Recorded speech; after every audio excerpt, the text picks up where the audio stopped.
Hi everyone, I'm Susan from SusanAfter60.com. Today I'm going to do my makeup for you. I just got out of the shower and I have no product on, so I'm going to start from the finish and go to the end. Now this is a light, airy makeup that I would put on just to stay home. I might go for a walk in the neighborhood, I might have to go to the post office or maybe run to the grocery store, but I'm usually planning those things out pretty well these days because I'm in quarantine like everybody else. So just for myself, I take a shower, do my hair, put on a little bit of makeup and real clothes, and I put on perfume for me because it just makes me feel better. It makes me feel more hopeful and more positive. Staying at home in my pajamas all day does not motivate me for anything except for a nap, which is not healthy, so I don't do that. My Beautycounter routine always includes, this is the first step. If I'm cleansing, it's my step before moisturizer, and I use a cotton ball and I go over my face and make sure I cleaned it really well. So until the cotton ball comes clean.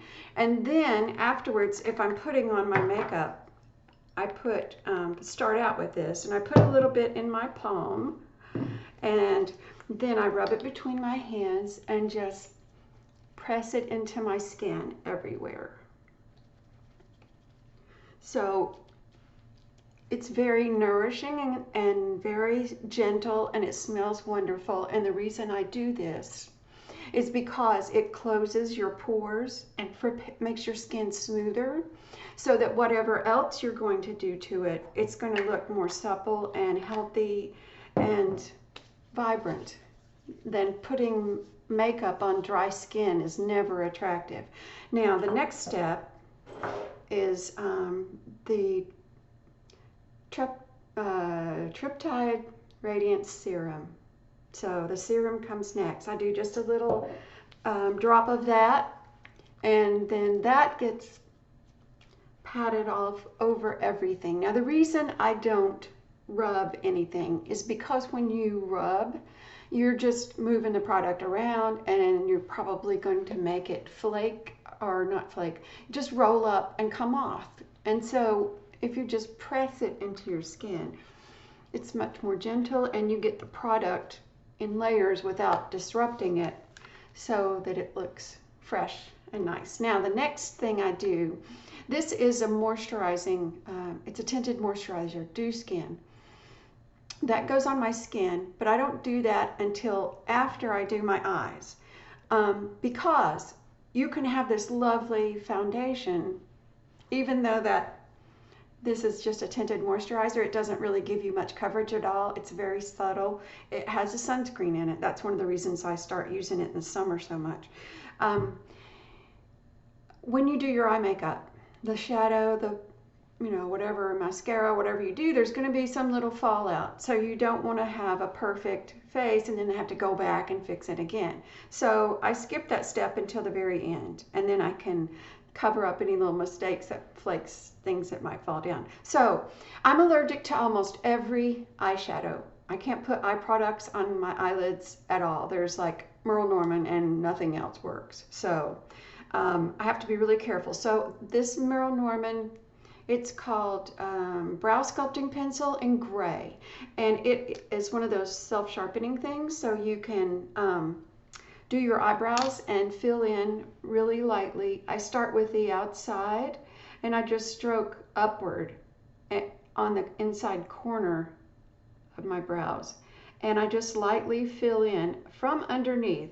In the 80s and 90s, for some strange reason, I plucked them a lot. I guess that was the style back then, but of course now they won't grow back. And I've naturally, after menopause, lost some of them, so they're quite sparse. So I fill in a little bit with this gray color. Now the next thing I do is use this little spoolie. The spoolie is nothing more than like a mascara wand, and it's clean, so all I do is brush out my brows so that they look natural, and it's sort of blending the brow so that it's not heavy at all. You don't want any part of your makeup to be obvious. I like to blend it all to where it's almost gone, actually. So once again, do the other brow. They are They are sisters. They are not twins. They don't have to be identical because natural brows, of course, unless you go get them put on, tattooed, whatever, they're probably not going to be so perfect.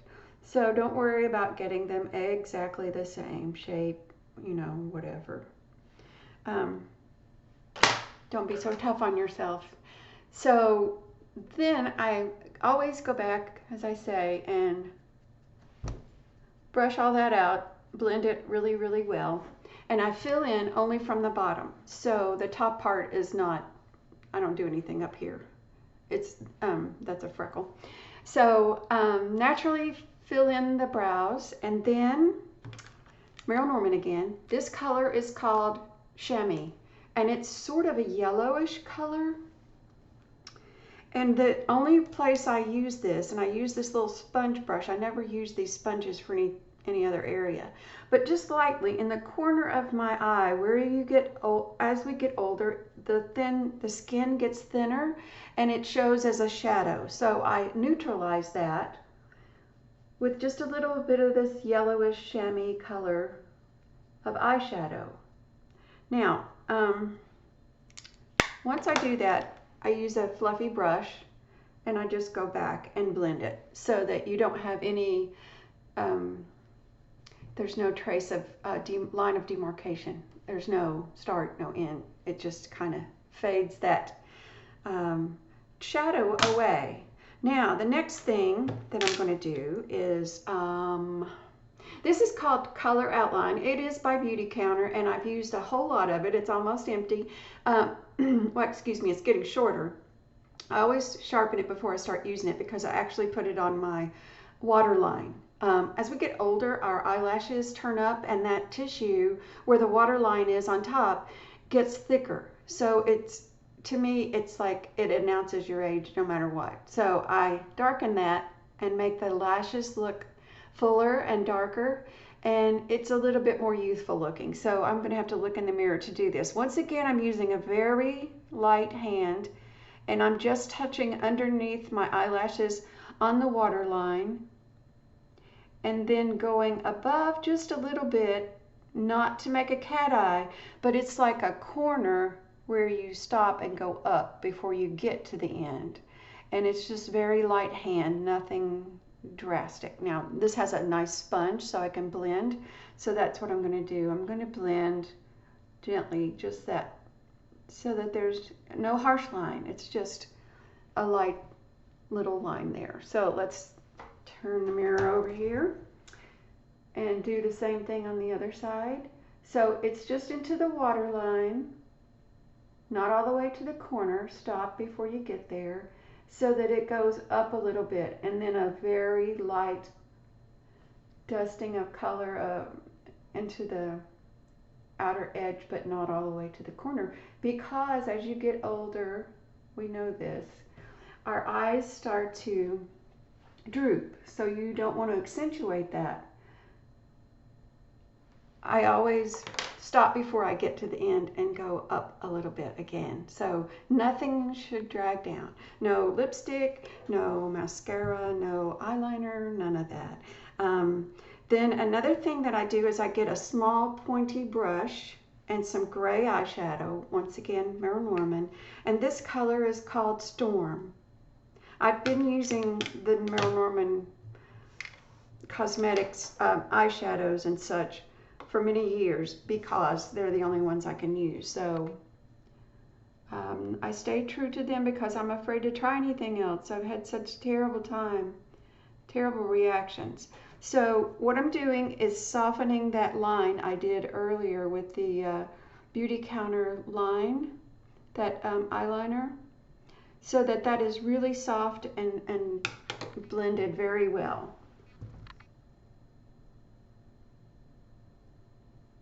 No harsh lines. Now, another brush. This is a little flat brush that is a little bit more, what do you call it? It's an eyeshadow brush. It's just a little flat brush. So I'm going to get a little bit of that gray, and I'm going to go back over what I did earlier and blend it even more. But this time I'm drawing the shadow up into the crease and up above the crease a little bit. There's just a trace of eyeshadow on here. It isn't much at all. So this is pretty much my everyday look. That one gray storm shadow, it goes not all the way to the outer corner. I stop before I get there. Let's do it with this other side.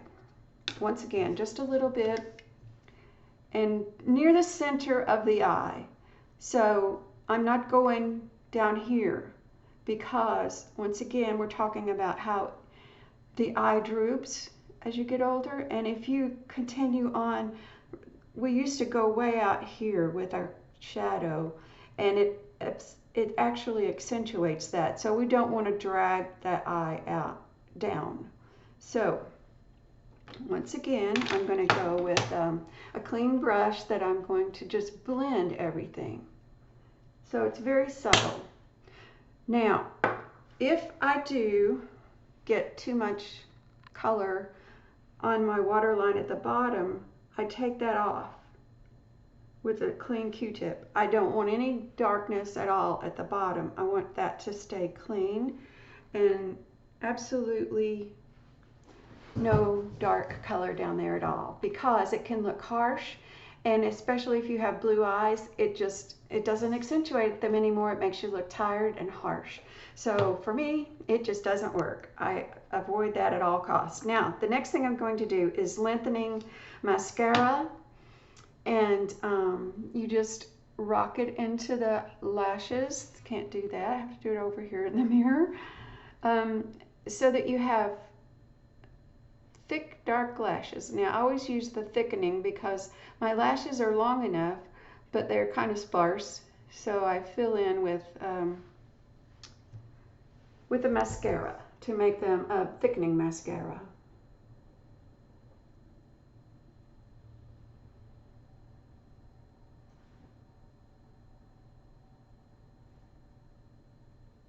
Okay, that's enough of that.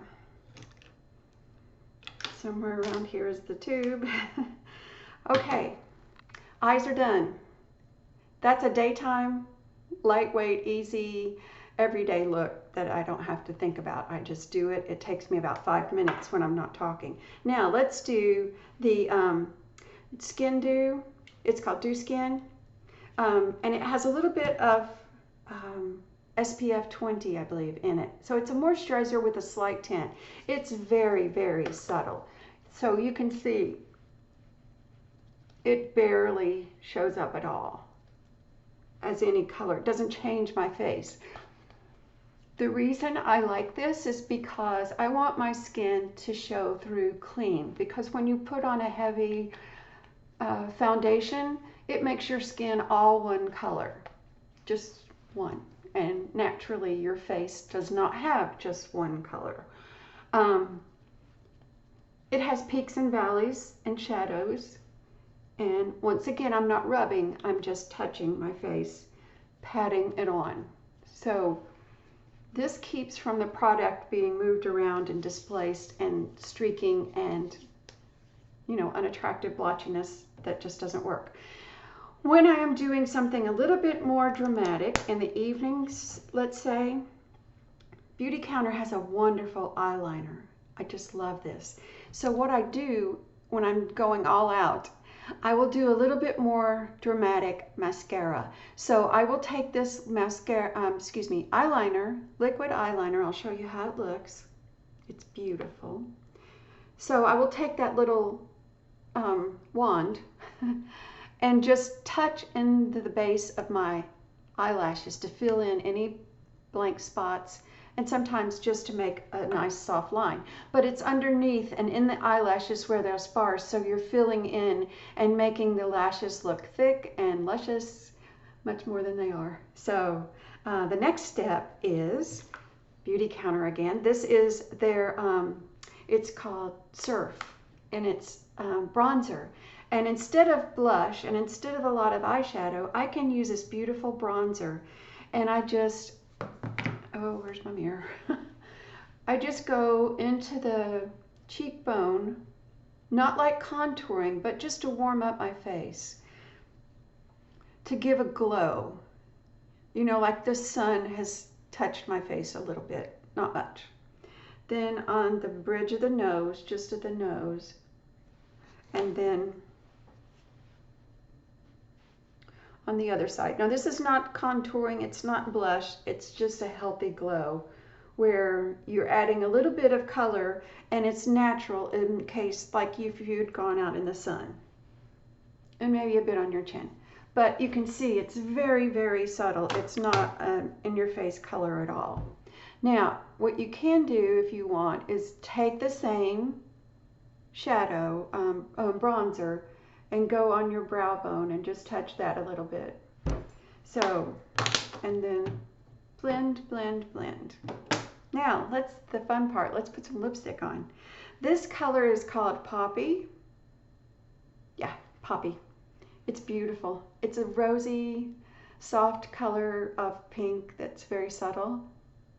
And I love it a lot. It's not as vibrant as the other one I wear all the time, but I interchange. I like Currant and I like Poppy and a couple of other ones of the colors, but that's one of my favorite ones, and I think it blends nicely with this blouse that I have on. So it's a little different.